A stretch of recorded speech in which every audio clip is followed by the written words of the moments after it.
6,000 രൂപ ഒറ്റയടിക്ക് കയ്യിൽ നിന്ന് ഇറങ്ങിപ്പോയ ദിവസമാണെന്ന്. വണ്ടി പണി കിട്ടിയോണ്ട് ഇന്ന് നമുക്ക് ബസ്സിന് വേണം പോകാനായിട്ട്. 1.5 മണിക്കൂർ ഏകദേശം ഉണ്ട്. രാവിലെ ഒരു 7 മണിക്ക് ഇറങ്ങിക്കഴിഞ്ഞാൽ നമുക്കൊരു 9:00 ഓഫീസിലെത്താൻ പറ്റും.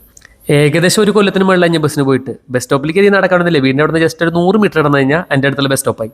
ഒരടാറ് മധുരാശി മരം, അതിന് തൊട്ട് താഴെ ഒരു കുഞ്ഞു ബസ് സ്റ്റോപ്പ്. ഇവിടെ നിന്നാണ് ഞാൻ 6ാം ക്ലാസ് മുതൽ ഇവിടെ നിന്നാണ് ബസ്സിന് പോയിരുന്നത്. എത്ര പെട്ടെന്ന് കൊല്ലങ്ങളൊക്കെ പോയൊരു പിടുത്തില്ല. വണ്ടി എടുത്തപ്പോൾ നമ്മൾ മാക്സിമം എല്ലാ സ്ഥലത്തേക്കും വണ്ടിയിലല്ലേ പോവുള്ളൂ. ഇതാണ് മധുരാശിക്കായ. ചെറുപ്പത്തിൽ ഈ സാധനം കാണാൻ നല്ല കൗതുകയൊക്കെയാണ്. ഇടയ്ക്കിടയ്ക്ക് പൊട്ടിച്ച് നക്കി നോക്കാറുണ്ട്. ബസ്സിൽ കയറിയപ്പോൾ എന്തോ ഭാഗ്യത്തിന് വിൻഡോ സീറ്റ് കിട്ടി. വിൻഡോ സീറ്റ് കിട്ടിയ പിന്നെ നമ്മൾ വിടില്ലല്ലോ. ഒരു 20 മിനിറ്റ് കൊണ്ട് നമുക്ക് ശക്തനിലെത്താൻ പറ്റും. ശക്തനിലെ ആകാശപാത വന്നിട്ട് ഞാൻ ഇപ്പോഴും എൻ്റെ മുകളിൽ കയറിയിട്ടില്ല. നമ്മുടെ വണ്ടി വരാനായിട്ട് അങ്ങനെ പോയാലും ഒരു 1/4 മണിക്കൂർ പിടിക്കും. സ്റ്റാൻഡിലാണെങ്കിൽ നല്ല തിരക്കുണ്ട്. നിന്ന് ഉപ്പാടിളകി. കുറച്ച് കഴിഞ്ഞപ്പോൾ വണ്ടി വന്നു. ഞാൻ പ്രതീക്ഷ ഈശ്വര മുട്ടിഞ്ഞ തിരക്കായിരിക്കുന്നു. എന്തോ ഭാഗ്യം, ഡ്രൈവറും ക്ലീനർ അടക്കം ഞങ്ങൾ ആ കൂടി 4-5 പേരുള്ളൂ. പാറമടയിലെ ചേച്ചി ഇത്തവണ കാടും കൊണ്ടൊന്നും വന്നില്ല. ഇവിടുന്ന് 1 മണിക്കൂറുണ്ട് കാട്ടുവർക്ക്. ഡ്രൈവർ ചേട്ടൻ 90s കിഡ്സ് ആണെന്നുണ്ട്. നല്ല അടിപൊളി സൂപ്പർ പാട്ടുകളാണ്. അതുകൊണ്ട് ഉറങ്ങാനൊന്നും പറ്റിയില്ല. പാട്ട് അനുസരിച്ച് അങ്ങനെ ഇരുന്നു. 1 മണിക്കൂർ കഴിഞ്ഞപ്പോൾ നമ്മൾ കാട്ടൂരെത്തി.